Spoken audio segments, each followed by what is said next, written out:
And now, ladies and gentlemen, my old friend and your secret conscience, Arnie states the truth.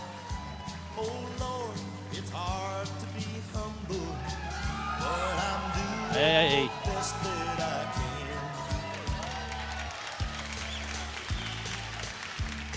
can. Wow, this is a crowd here. Have a girlfriend. Hold on a second. Let me get comfortable. How's everybody doing? All right, shut up. I'll do the talking now. So, it's been a while since I've been on stage. A lot of highs and lows since the last time I was on stage, and last night doesn't count, you smartasses, so don't yell out, what about last night? One of the highs was that I did actually move back to Reno. But one of the lows was that I couldn't go to any of the strip clubs in town because I didn't know which one my niece worked at. And it's not because I was a bad tipper. It was because I swiped right on her on Tinder. No, stop it. It's not like she was my sister. I would never do that to my sister. She's too fucking ugly.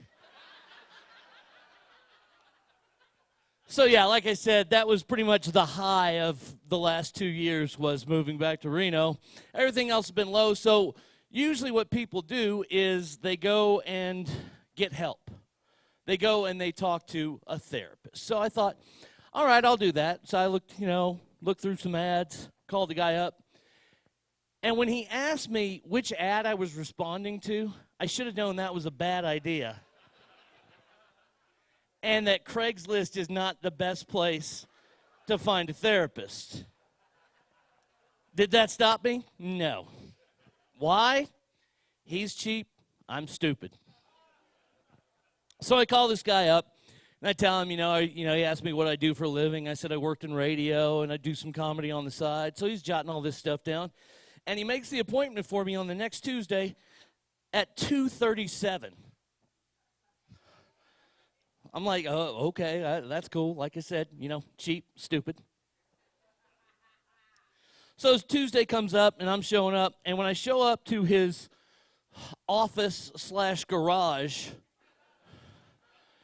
I really start to realize this is not a good idea. But I'm going to plow through. I'm going to go in and see this guy. So when I walk in to the playroom/reception area, his receptionist greeted me, and she was really, really nice. So nice that she excused herself all 4 times when she farted. That's true. That is, hand to God, true. So I'm sitting there, and all of a sudden I hear, I'll see him now. Okay, wow, you couldn't spring for the old intercom, huh? Fantastic. So I go into the office, and the first thing I notice in this guy's office is this whole wall of, different shaped mirrors that are all framed, right? And this one sign is up right next to it, and it's in, calligraphy, but it's homemade calligraphy, and I can tell it's really shitty homemade calligraphy because it's on notebook paper. And it says, for self-reflection. Really? Thank you, doctor. So then I look over at the other wall, and I kid you not, it's a wall of figurines. Now, you ladies will call them action figures because we're men, but they're fucking figurines. And I notice they're figurines of world leaders. And the middle row is really strange because the middle row has this Oreo cookie of Margaret Thatcher on one end, Ronald Reagan in the other, and Hitler as the creamy middle. I'm like, all right. So then the doctor walks in, and he was obviously changing a load of whites or something because he walks in. And to say that this guy is creepy is like saying Charlie Sheen has a touch of HIV. He's that really weird, awkward, tall, that's not athletic whatsoever. It's just really weird looking. And he kind of looks like, this is the best way to describe him. He looks like that Uber driver who memorizes your address and then shows up one day with groceries and informs you he's moving in. He doesn't want to hurt you, though. He just wants to wear your skin as a running suit. And his face kind of looks like, you know who Clint Howard is, right? Ron Howard's ugly brother. It's like Clint Howard got fucked by Sloth from the Goonies. Clint Howard carried the baby and partied a little too much. The baby came out with that like Russian fetal alcohol eye thing. So I sit down, so I'm going to listen to the doctor. So the doctor looks at me and he goes, well, I looked you up, Mr. States, and we are not going to use comedy, jokes, or laughter to mask your problems. I'm like, all right, so this is my fucking last time here. So then he starts to talk to me and he asks me questions. He goes, well, tell me about your family. What about your father? And if you guys know anything about me, my dad is the only family member who matters to me whatsoever. And I lost him last week, and these shows are dedicated to him. I love him very much, and I miss him. Thank you. Thank you. And like I said, my sisters are so fucking ugly that I don't want anything to do with them. And then, so he goes, well, what about your birth mother? Now, my birth mother died when I was 5 months old. See, I got an awe, finally. Last night's crowd didn't give me a fucking awe. Like the rest of you people, there was one person, thank you. But usually that's the reception I get when I say, yeah, my birth mother died at 5 months old. Aw. Not with this guy. This guy, I could tell it went from 6 to midnight in his pants. I've never seen anybody smile when I told him that. And he looks at me, and you can see the fucking gerbil turning and the one moving around in the back of his pants. And he looks at me, and he says, now, I want you to think about this. The question that I'm about to ask you, I want you to really think about this. And he looks at me, and he goes, how did that make you feel?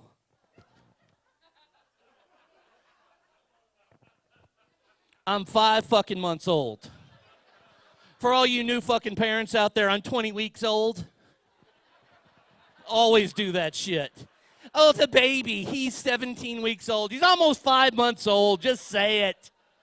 Fuck's sake. You have to do the addition in your head.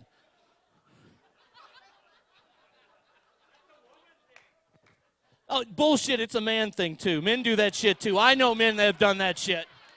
My son is 26 weeks old. Oh, so he's almost 7 months old. Well, yes, of course. Shut up. So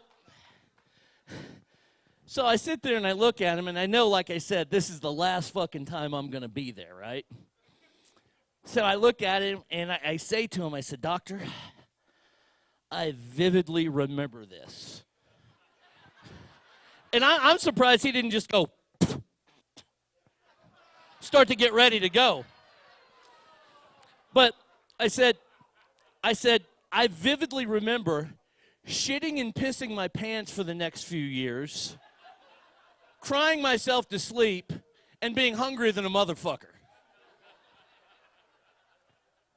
Well, to say that he enjoyed that joke would be like saying that guy on the end is getting laid tonight. Look, I'm not picking on you. I just smell my own. Okay?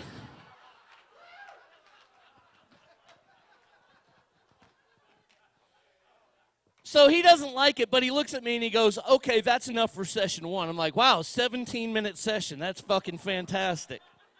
And he goes, okay, we'll schedule something next week. I'm like, yeah, okay. So I'm walking out, and his receptionist goes, same time next week? And I said, well, I'll call you. And she goes, would you like to stay for dinner? It wasn't the best meatloaf I ever had, but it wasn't bad. So therapy didn't work for me, so I went back to an old thing that I knew would work for me, and that was pills. I started popping Norcos, I don't know, like 40 at a time. And when I took those, everything in life got better. Things were funnier, I felt better, and crank calls were so much better. Now, I made a crank call, pill-free, recently. Don't worry, we'll get to the pill-free thing here. Just settle the fuck down, okay? So I was in Sacramento, and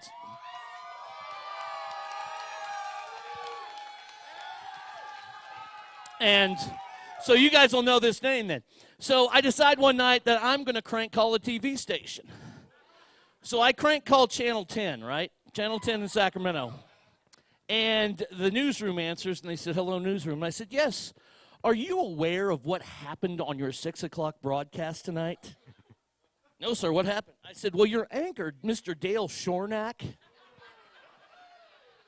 had a massive erection during the news.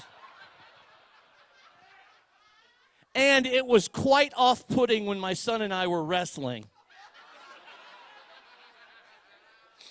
I started laughing, so I had to hang up, right?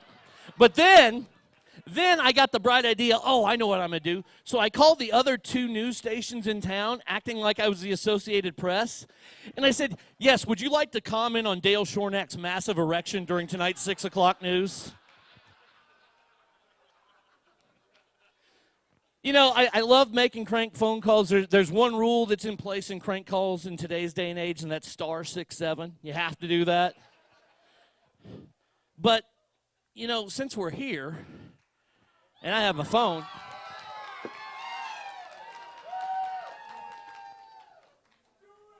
why don't we go ahead and make a couple calls? Let's see. First one we'll go. You guys all know that I hate Chris Berman from ESPN, right? All right, so let's go ahead and call Chris Berman. Thank you for calling ESPN. All calls are recorded for training and monitoring purposes. I should have memorized the numbers what these went to. ESPN for a tour. No. ESPN does not offer tours to the public. No tours? If you are calling ESPN for career and employment opportunities, No. please visit ESPNcareers.com. I already got fired from ESPN. If you are calling with fewer comments and complaints for TV or radio programming, press 1. To speak with an ESPN representative. Shit, I did it again. Oh, okay, good. ESPN. All calls are recorded for. There we go. Get the shitty music. Thank you for calling ESPN. Chris Berman, please. Sure. This is John Elway.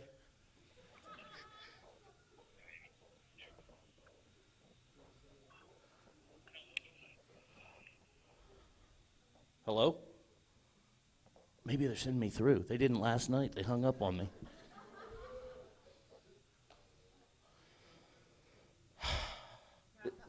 So you have to have patience to make crank calls now. Hello? Anything? I know, right? I played in like 4.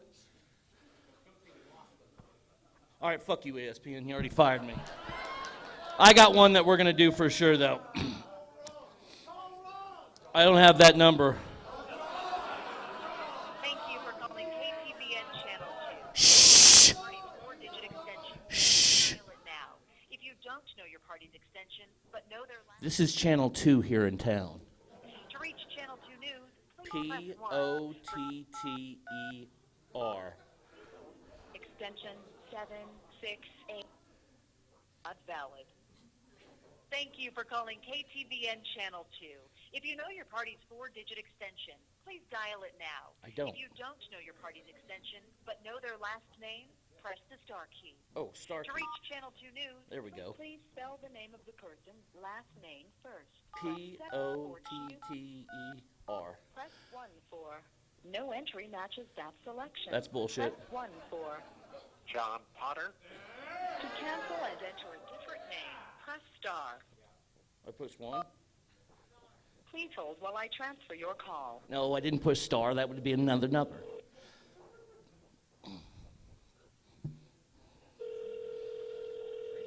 Oh, it's ringing. This guy talks about sex toys in the morning show. Oh, he's fantastically terrible.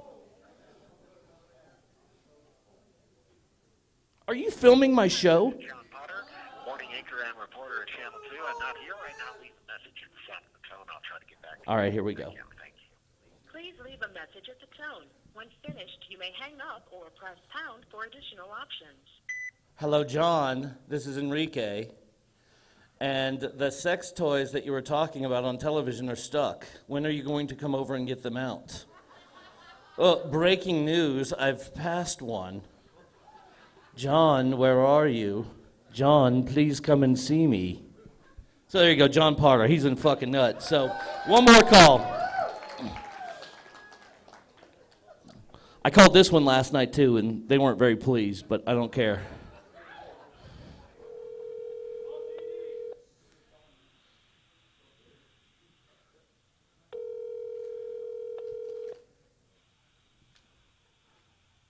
Thank you for calling Club Calneva. For the security department, press 1. For the HR department, Don't want that.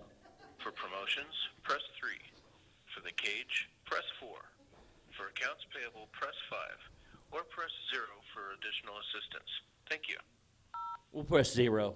You are being transferred to Okay, Calneva Casino. sweet.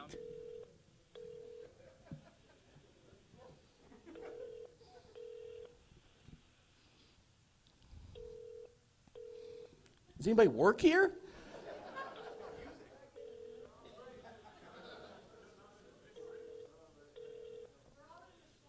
I know, right? Everybody's working here. All right, well, the hell with that shit. Well, it didn't work again tonight, so fuck crank calls. So, no, wait, gotta turn that shit on.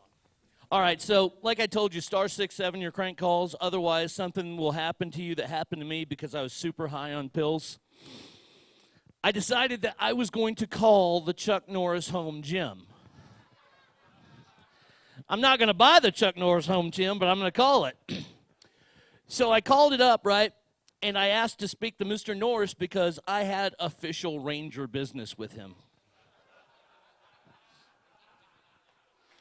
And every time the lady tried to say he's not here, I'm like, ma'am, this is a matter of national and Texas security.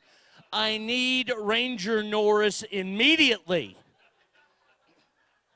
Now, this went on for like 9-10 minutes, right? And finally, I gave up on it because, well, Chuck wasn't around. But I didn't *6-7 it, which meant they had my number. And they called me 14 times in the next 4 days, seeing if I would buy that fucking home gym. Not once did Chuck Norris call me, though. No, I did not buy it. Fuck, things like $900. Fuck that shit. You think I'm going to spend $900 to try to get healthy?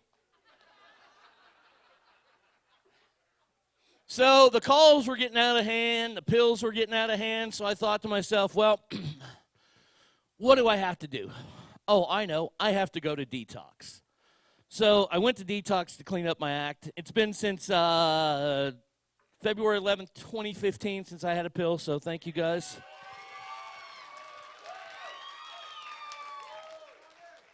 Oh, I still miss those motherfuckers. Woo!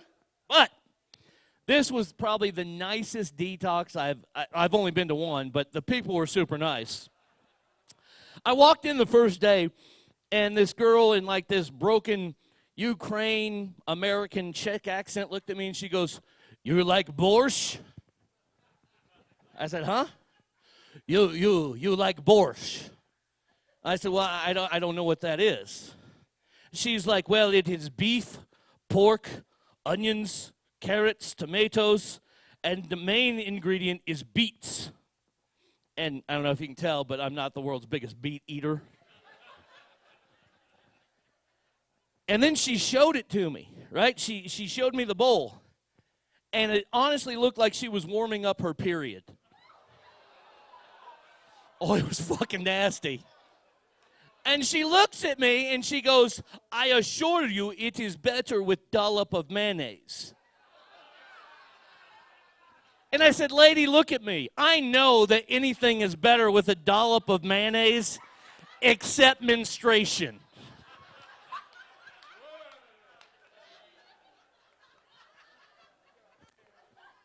So after I was offered hot period, it was time to check in and get my blood pressure taken. Now, I'm no fan of blood pressure. I'm overweight, so I know it's going to be a little higher than usual. So I sit down in the chair. And before I sit down in the chair, I look at him because that's where all the groceries were. And I said, well, who do I tell about getting me Dr. Pepper? Because I'm going to be here for 10 days. I'm giving up drugs. I need Dr. Pepper. And they looked at me like I loaded up a syringe of smack, angel dust, PCP, whatever, and handed it to a 4-year-old. And they informed me that this is a healthy detox while they were smoking. And that kind of shit wouldn't be served here. No soda. So I'm like, oh, fuck.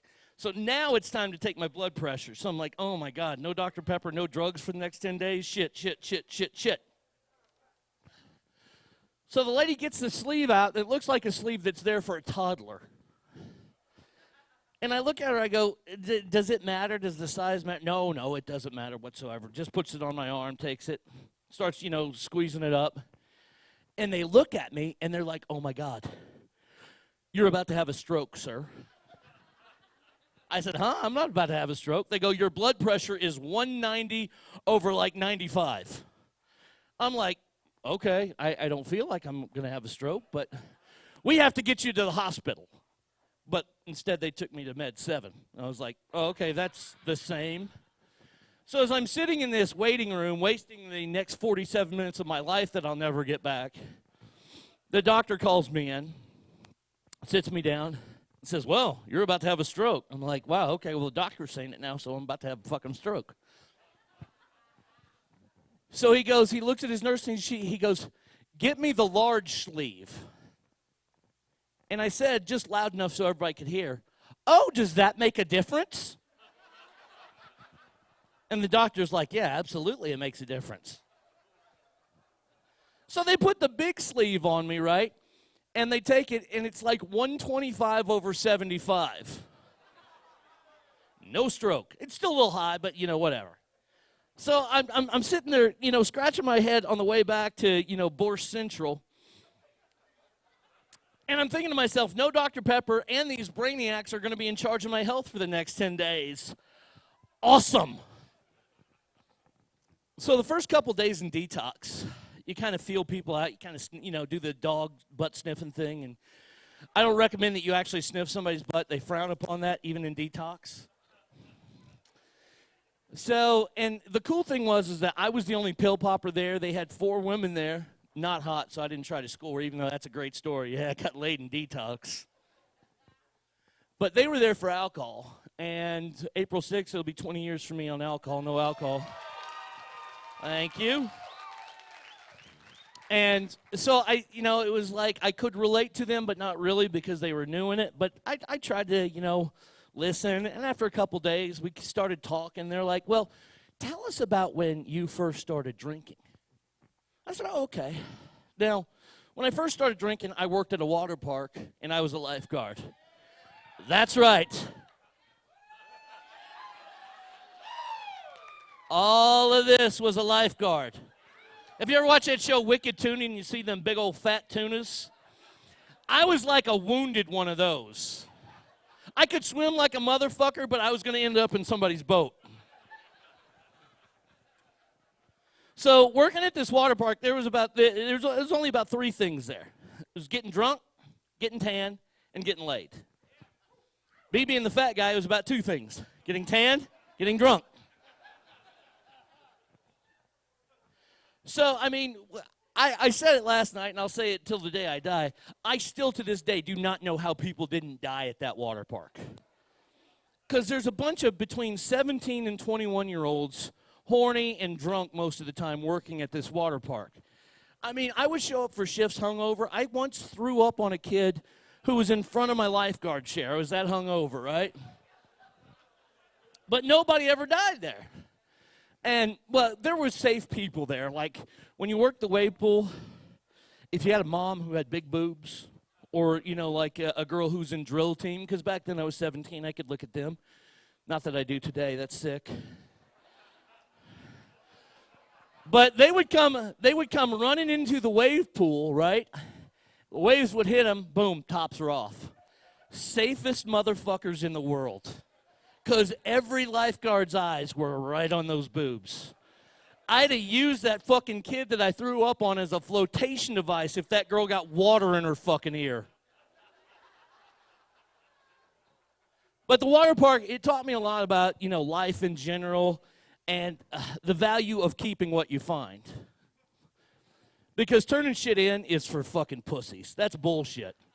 And I learned that the hard way. I worked the pool morning crew. We used to clean the pools. And when we find money, we're supposed to turn that in. Well, I'm making $3.35 a fucking hour. I need beer money. Fuck you. So this lady comes running up to me one night. She's like, sir, you got to close the park down. I'm like, huh? Well, I lost my 5-carat engagement ring. Now, 5-carat engagement ring, I'm 17. I don't know what the fuck that is, but I'm like, ma'am, I can't shut the park down. What ride did you lose it on? She's like, well, I lost it on that ride right over there. I was like, look, the park closes in 40 minutes. I know where to look. I'll get it, and I'll call you tonight. Come back tomorrow, and I'll give it to you. Oh, thank you, sir. Thank you. Sure enough, park closes. I go in the splash pool. Boom. Big 5-carat diamond ring, platinum setting, all this shit, right? Get it? I'm like, okay. I call her up. I'm like, yeah, I got your ring. Oh, can I get it tomorrow? I'm like, yeah, even though it's my day off. I'll come in. She's like, I got a reward for you. I'm like, okay, so this will be cool. So I show up, day off, and she comes running in. She's like, oh, my God, you found my ring. Thank you. Gives me a hug. And then she hands me her vinyl demo country album.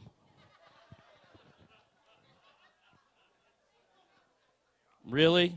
A vinyl country demo album. But that wasn't all. She handed me $10. $10 fucking dollars. So from that moment on, whenever I find big ticket items, shit gets kept. Now, I know I said, I don't know how people didn't die there. We had signals for people out there, like elderly people, people who couldn't swim, special needs kids. And I hate to say this, but minorities, they weren't given the opportunity to swim. So we had special signals when they would be in the pools, and it was that. So one day, get done cleaning pools, and I oil myself up with baby oil. Yeah.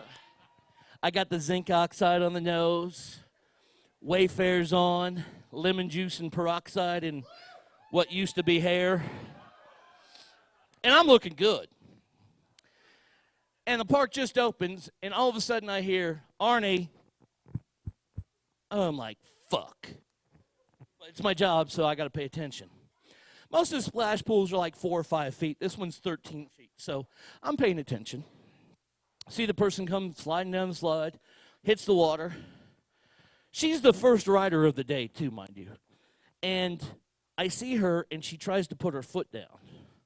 And she goes, and I look around like, anybody see that? So I'm watching her. She comes up, and I'm like, okay, give her another chance. She comes up, and she's like, oh, Lord, oh, Lord. So now I know people have seen her because they can hear her. So I'm like, oh, so I take the glasses off. I'm like, I'm going to give her one more opportunity. She comes up, and she's like, help me, help me. So in I jumped and saved her life and get out of hell for free card there. Messed up all my oil and zinc oxide. Didn't get a reward from her. So I'm telling these stories at Detox, and these women aren't impressed. Like one lady sold her kid for a bottle of Boone's. I'm like, okay, well, that's pretty bad. And they're kind of clowning me. So then I start to think, I go, oh, okay. I'm going to get them with this one. And that's when I tell them that between the years 1988 and 91, Arnie States was a party terrorist. What's a party terrorist, you ask? Well, I'm glad you asked. You remember, thank you for asking. You remember back in that time frame when you got a TV that had a remote control, it only came with one remote control. And if you fucked that remote control up, you are a fucking whipping boy. Because there were no universal remotes, nothing like that. So the party terrorist, it evolved because my best friend Tommy, who we'll get to in a minute, hold on, he started it out because we would go to parties and he would show up and he would light girls' hair on fire. Mind you, this is the 80s in Texas, big hair, lots of hairspray. What does Tommy do today? Yeah, he's a fire captain. I can't make that shit up. So he and I talked about, we were like, well, we got to up this, from lighting people's hair on fire because that's kind of dangerous. So what we would do is we'd show up at parties, and these are mainly parties of either A, people we didn't know, people we didn't like. We would show up when their parents went out of town, and we would take their remote controls just so they would get busted for having a party. So then we decided, we need to up it. So I decided to start taking the pictures out of frames and hanging the frame back up, right? Because that's for sure going to get them busted. And Tommy would unplant plants. Oh, yeah, it was fucking terrible. So we decided to up it again. We're at a party one night, and where I grew up in Garland, it wasn't the most affluential area, but there were some kids whose parents had money, and those kids all did cocaine. They drove BMWs and did cocaine. We drank beer and drove our parents' cars. So we show up at one of these affluential houses one night. We didn't like anybody there. And Tommy and I are bored as shit. Tommy's like, let's go. And all of a sudden, this guy walks in who we really hated. His name is Wes Crone. Is Wes in the crowd? Good, because he became a fucking Marine drill instructor, so I never want him to hear this story. So he walks in, and his daddy was a Methodist preacher, and he shows up with a homecoming queen, and she's another Jesus freak. And they just got done being at Six Flags all day. And, oh, my God, the last ride they rode was the log ride, and they got so wet. They got the seats so wet. Oh, my God. Oh, my God, this is the funniest thing. Oh, you should see the seats. They're so wet. Oh, my God, this is so funny. No, it's not. So Tommy's like, let's go. So we're walking out, and Tommy goes, hey, man, check it out. Let's piss on Wes's car. Oh, I'm fucking down. I'm like, all right. So I run over to the passenger side, and you know how terrorists have their cry, their yeah, cry? Like that guy right there with the beard, he probably does that cry all the time. Yeah. Did I get that right? Okay, good. Well, we had our own cry. When one of us would say, holy shit, man, but you don't say it like that. You got to say it like Tommy did, because I'll never forget, I'm standing there, and I'm pissing on the door, and all of a sudden Tommy goes, holy shit, man, the sunroof's open. And before I could even turn, Tommy is on the hood, and he's just going to town, right? But, oh, my God, the seats are already wet from their day at Six Flags. Oh, my God, it was so funny. Now it is funny. So Tommy and I, we went on, pissed on other stuff as well. But the next incident of party terrorism that I'm very proud of, we showed up at a rival high school kid's house. He was a freshman. We were all seniors. And there was a plan in place. Not only to get the remote controls, get the pictures, unpot plants, piss on whatever we could, but now we're going to steal the beer. So we have to recruit two people, and we recruit our buddies Jay and Trent. Neither one of them drank, and Jay was like the valedictorian, so he was good to have on your side. So the plan was Tommy was to go upstairs and get the beer. I got remote controls. Jay and Trent were watch out. So as I'm getting the remote control and then picture, Jay signals me, and he's like, hey, come here. So I run over there, and this was like a pretty big house. It was really nice, and they had a really big-ass pool in the backyard. And they had really nice pool furniture in the backyard, like cast iron pool furniture. So he said, hey, let's throw that shit in the pool. Chair in the pool, another chair in the pool, side table in the pool. And then I got to utter, holy shit, man, a glass top table. Now, when I utter this, the dad of the house walks out. It's one of those weird parties. You guys ever go to house parties and the parents were there? Wasn't that the weirdest fucking thing? Like the parents want to party with the kids. Oh, yeah. Here's your wine cooler. I didn't like it because those parents would watch me. They knew the bad eggs, and they knew I was a bad egg. So the dad comes out and goes, what the fuck is going on out there? Now, I'm fucked up. Jay, being smart, he goes, sir, and he used this word, there were some hooligans out there. And when he used that word, I almost started laughing. They were throwing your stuff in the pool, and we ran them off, sir. And the dad's like, hey, thank you, boys. I appreciate that. Come on inside and get some beer. We're like, oh, okay. So dad walks in, and it's literally 1 step in, 2 step in, glass top table, in the fucking pool. So then we go inside, and we're all laughing, and Tommy comes running downstairs, and he ain't got any fucking beer. I said, what the fuck, man? Where's the beer? He goes, dude, it was Milwaukee's best. I ain't stealing no fucking Milwaukee's best. I said, okay, what'd you do? He goes, well, I pissed on it. Of course you did. And he goes, well, hold on, man, check it out. I'm sitting there and I'm pissing on this tub of beer because they put it in the bathtub, right? And a kid walks in and catches Tommy. And the kid goes, hey, man, you're pissing on the beer. And Tommy goes, oh, sorry, bro, I'm fucked up. And the kid, hand to God, reaches in the piss tub, grabs a beer, shakes it off, pops open and goes, it'll still get you fucked up. I can't make that shit up. But the greatest story ever of party terrorism happened. Now, when you're in high school, did you guys have a nemesis? Did you have an enemy? Everybody had this one, and you don't know what really started it. You just had that one person that you just couldn't fucking stand. And it was David Williams in my high school. And David was a cocky fuck who thought he was cool, but nobody liked him. And he liked to try to pick on me for being fat, and I would pick on him for being David Williams, pretty much.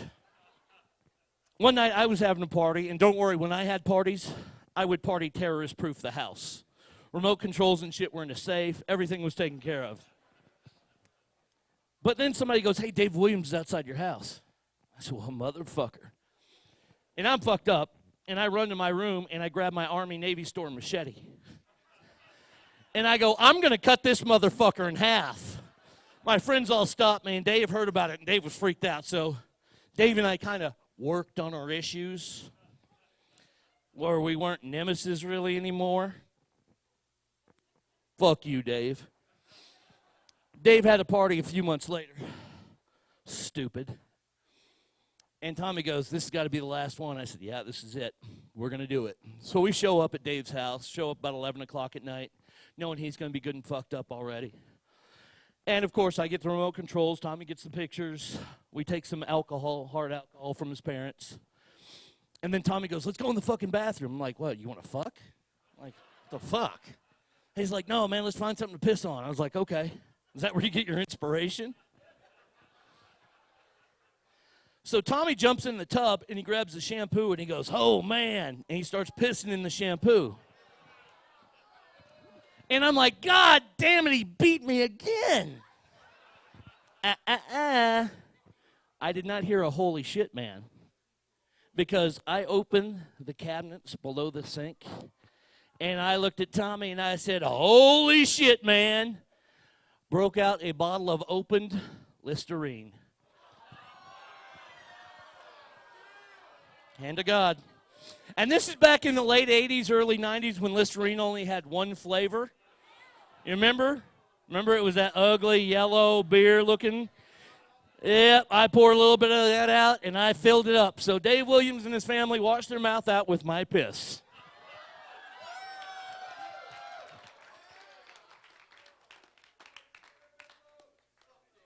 So now I've told these stories at the detox, and these women don't want anything to do with me now. I'm like, yeah, motherfucker, you better recognize. So I'm keeping myself, and it's the last Sunday before I check out. And all of a sudden, and this detox was weird, too, because it was in a regular neighborhood. It wasn't like in a hospital. It's like this could be in your neighborhood. Bald guy here in the front, you could have a detox. You could have a bunch of junkies living right next to you right now. But everybody knew you came in through the side garage door. Nobody came in through the front door. So this Sunday, I'm sitting there, I'm watching TV, and all of a sudden we hear ding dong. I'm like, holy shit, what's that? So this fucking guy, he walks in, right? And I don't know how long he's planning on staying there, but he has seven of these ginormous fucking suitcases. I'm like, wow, oh fuck, because I'm the only guy there, so I'm going to have to share a room with this guy. And the room is about this big, and it's got 2 twin beds in there. And it's got a window that sits about 6 feet off the ground.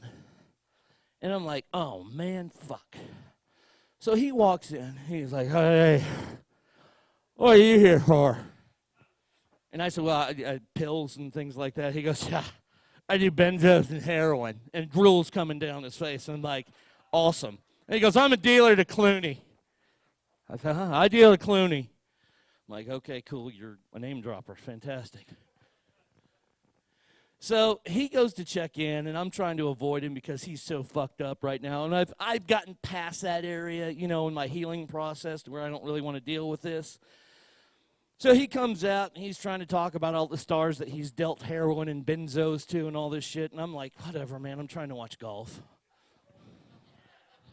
And he goes, well, fuck it, I'm going to take a nap. Mind you, that's in my room. Now it's our room. So he goes back there, and then I get up to get some water because this is like day 7 of no fucking Dr. Pepper. So I get up and I'm walking to the room and I look back and I see dude on the other side of that window and he's putting the fucking screen back up. I'm like, what the fuck? And I don't want to rat him out, but fuck him, he's not leaving. So I go to the guy who's running the place. I'm like, dude's on the other side of the window. He's like, huh? I said, dude's on the other side of the window. He comes tearing out of there, and you hear, what the fuck is going on? Get your ass back in the house. So dude comes back in the house. You know, they yell at him, whatever, in the garage. So a couple hours later, you know, he's sitting there. He's starting to come down a little bit, and one of the ladies is like, so what happened, sir? What happened? Why were you outside? And he looks at her, and he goes, I fell out the window. You fell out of a 6-foot-high fucking window? Motherfucker, please, you fell out of a fucking window. So a couple days go by, he and I, we start to kind of get along. We start to kind of hit it off a little bit. And we start talking about things that really annoy us. And one of the things that really annoys me more than anything, and it was him too, are there any grocery store clerks here tonight? Any checkers? You're really not, so fuck off. I hate this more than anything. When you go to the grocery store and you've got spaghetti and you've got ragu and you've got ground beef and they look at you and they go, ha, ha, ha, somebody's having spaghetti tonight. I usually look at them and go, no, I'm having lobster. Don't fucking comment on my shit. You can ask me if I'm having a good day. That's fine. That's cool and everything.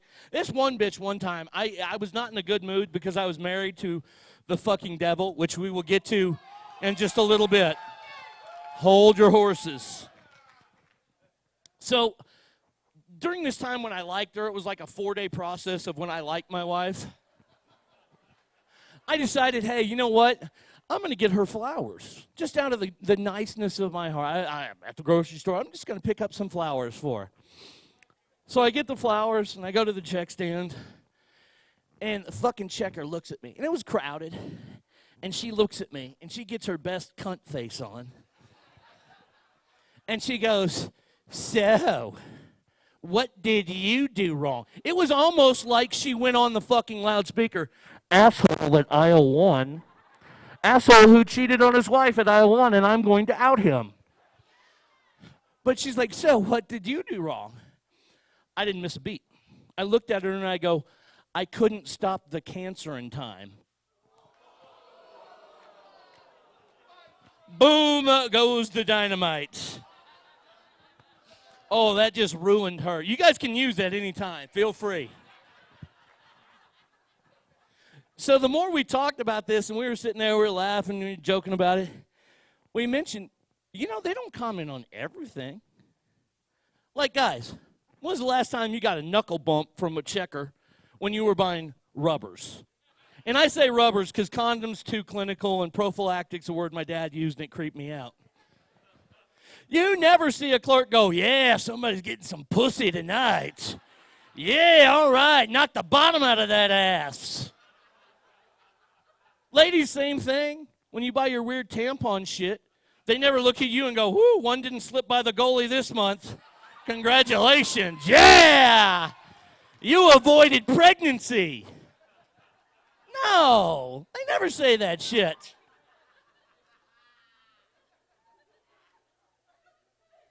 So dude and I are getting along, and he kind of looks at me and he goes, hey, I got to ask you a question.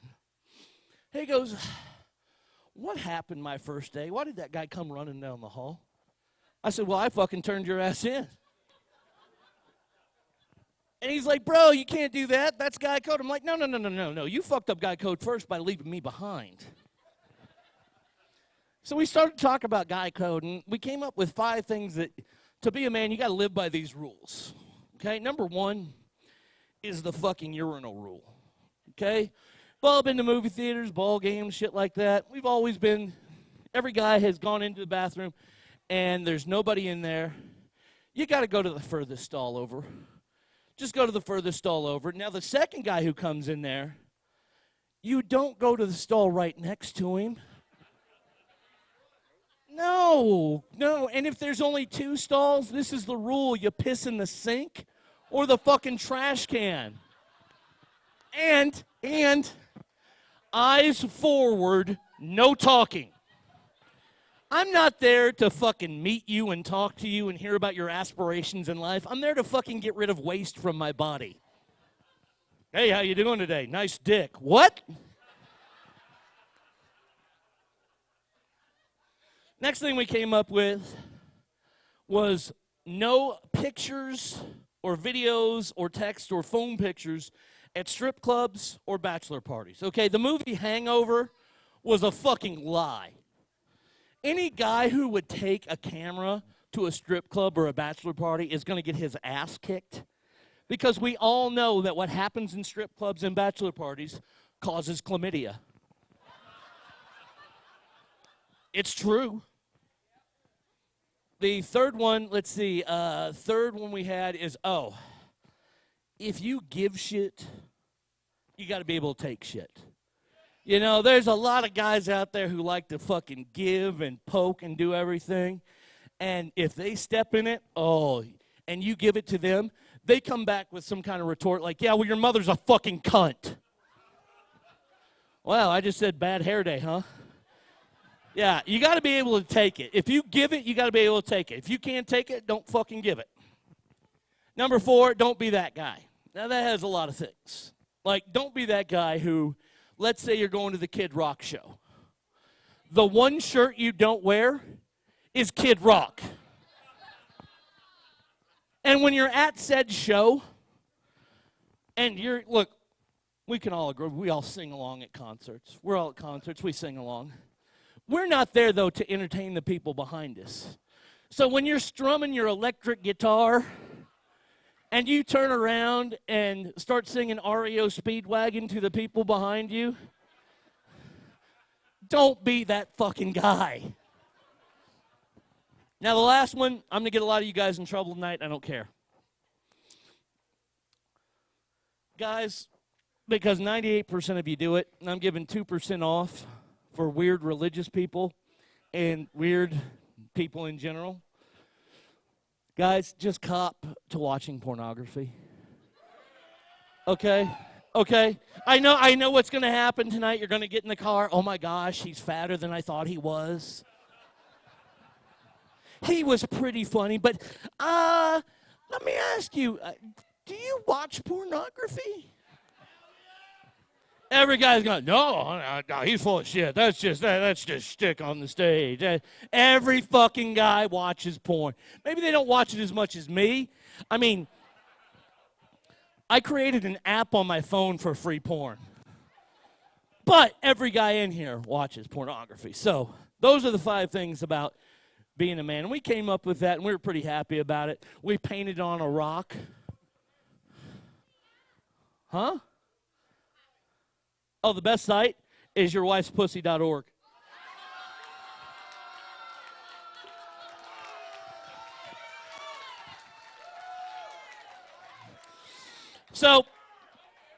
So it's done. I'm done at detox, and I've got to leave him. Like I said, we painted the guy rules on a rock, so we're there to help people. And I get out, and I start going to meetings, and I start really feeling good about myself, especially going to meetings. But you meet some really strange people in meetings. You meet, like, pill poppers are especially the worst because they have this holier-than-thou feel than other drug addicts. Because we haven't done anything dirty like put a needle in our arms. And I looked at somebody, I go, it's the same fucking drug. And they're like, oh. So, I mean, we're all there to get along. So it's just, you know, we're not all dirty people, except meth heads. Meth heads were the fucking worst. I'm just kidding. I mean, you meth heads out there, smile if you got any teeth left.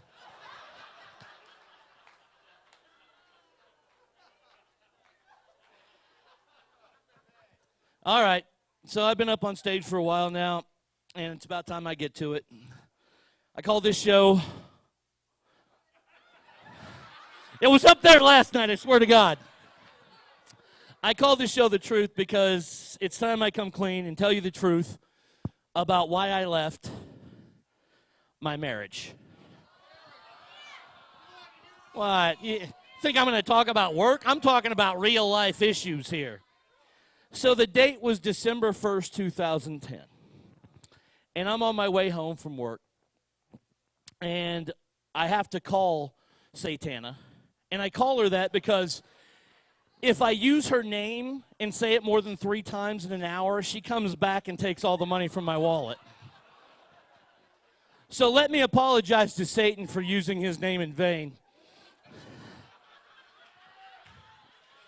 So I have to call Satana because this is one of her rules that she has, that I have to call her as soon as the show's over. And the rule's in place because I was totally faithful during our marriage, unlike her. Because about 6 weeks into our marriage, she got, and I do quote, she got what I quote, homesick and needed to go back to Tennessee. Now, when she was back in Tennessee, she decided not to fuck one guy, but fuck 2 guys. And the first of these fucking gentleman callers, he was a classy fella. He fucked her in the stall of a Hooters bathroom. Now, I guess if you're not good looking enough to work at Hooters, you're good looking enough to fuck in their bathroom. The next of these Rhodes Scholars, who she cheated on with, and she got mad at me for this one, for cheating on me. She's like, it wasn't even all the way sex. It was just a blowjob, and he came in my face, and I just got my eyelashes done. I'm like, it's still cheating. And that guy, actually, this is true, too. He was a theology major. He became a pastor. So that one commandment is fuck thy neighbor's wife, obviously, to him. So, you know, I'm coming home. I call her up, and she's like, hey, I'm in a bad fucking mood today. Awesome. So I'm driving home. I'm like, why are you in a bad mood? Because I've been decorating all morning. Now, this is right around Christmas time. Now, mind you, we're going out of town in about a week, and we're going to be out of town for 3 weeks. I don't ask her this because I'm smart. But I was thinking, why in the fuck are you decorating? We're not even going to fucking be here. I didn't ask that, though. And, I mean, she was upset, and I can understand why she's upset. She didn't have a job because she didn't want one. She dropped out of school because she was flunking classes. She didn't cook because she didn't know how to and didn't want to learn how to. She had a housekeeper that came twice a week, even though she didn't work. And she was terrible in bed. So, I mean, I hit the home run right there. Oh, I did. So I come home, and she's like, I'm really fucking pissed off today. I'm like, why, because you're decorating? No. I said, why? She goes, because We can't afford to get the first edition of the Brigham Young book, There Are No Such Thing as Too Many Wives, for my mama. Now, she was a Mormon. She was a Jack Mormon. Her mother was a real Mormon. And I'm like, well, we can't get that because, well, you make me get the first class tickets. I have to pay rent, your car payment, your insurance, all this shit, right? And she's still mad because we can't get this fucking book. And then she looks at me and she goes, if you would just stand up to your boss and tell him to stop embezzling money from me, we could afford this shit. So I sat there, and instead of fucking, walking away, which I should have done, I sat there and took it some more, because that's what guys do. And she looks at me and she goes, well, you can't do anything fucking right. Now, this time I'm kind of done, because I can do some things right. Like, I know how to jerk off, okay? I know how to shit. I do that really well. Pick my nose better than anybody I know. So I look at her, and we have this bottle of cooking sherry in the kitchen. Now, why we have cooking sherry, I have no idea. I haven't had a drink in 20 years, and she's never fucking cooked. So I take this bottle of cooking sherry, and I put my tongue on the bottle, and I acted like I drank. I didn't drink any of it, and I put it down, and I go, I can do that. Really smooth. So I turn around again, and all of a sudden the bottle is whizzing by my head.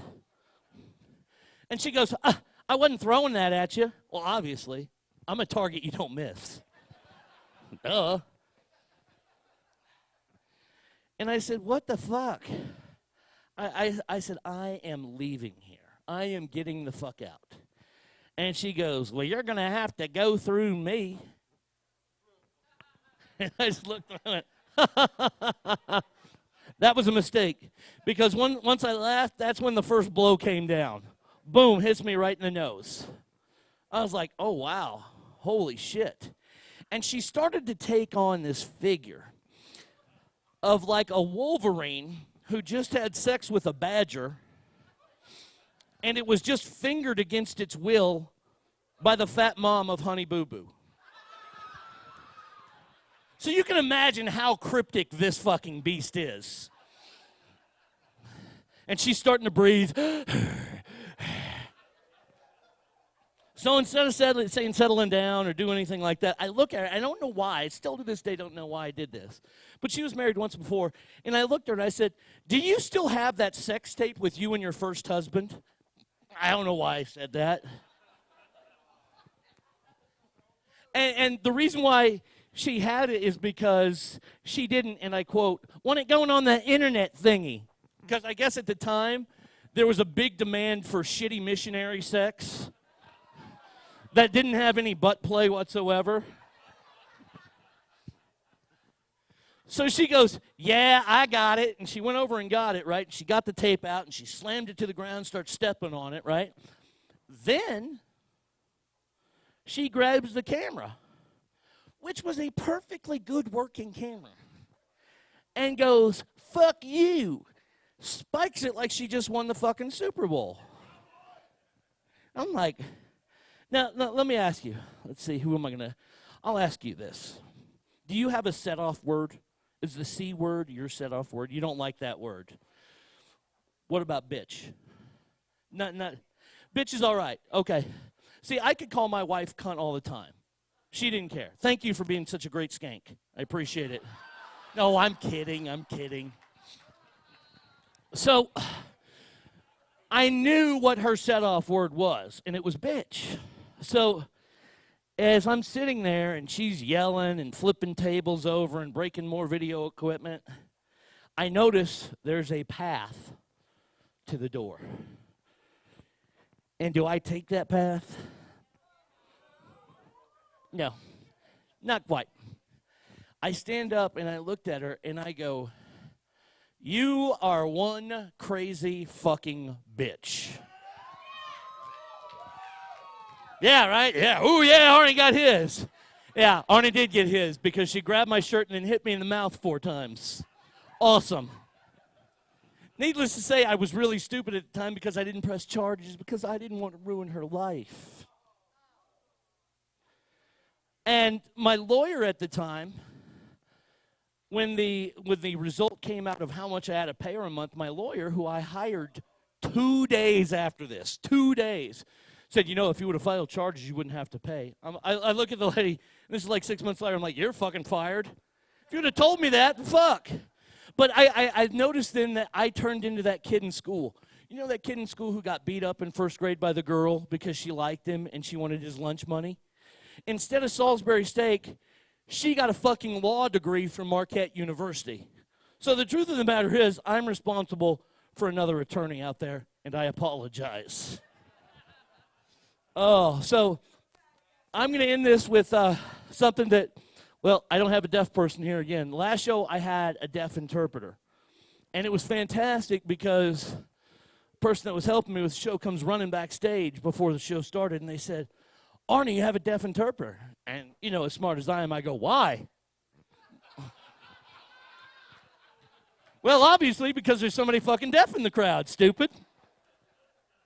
So I was hoping that was going to happen again, so I actually learned real sign language. It's not just this shit, all right? So this is what I learned. So first of all, let me say this to you guys.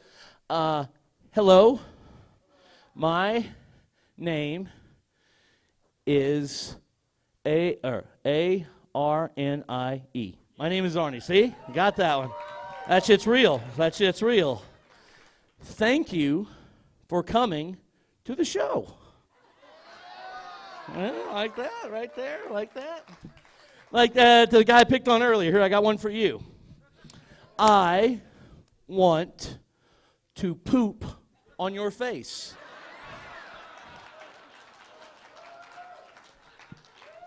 Not necessarily to your hot girlfriend, but since she's sitting there, I want to come on your face. You could say it like this too. Come like that. That's another way to do it. But I like the old-fashioned come way like that. So there you go. Let's see, what else did I have to say? Oh, I was going to say, this is what I was going to do. This is how the show was going to end, but nobody deaf wanted to come to my show because deafs hate me, obviously. So let's see. Thank you, or I have a special message for the deaf lady. And she's going to be sitting over there. So then I was going to look over there at her, and I'd be like, are you ready? And they would have knocked yes, and I would have looked at her and said, thank you so much for coming to my fucking show! Thank you guys very, very much. You guys rule. Turn out the lights, the party's over. They say that all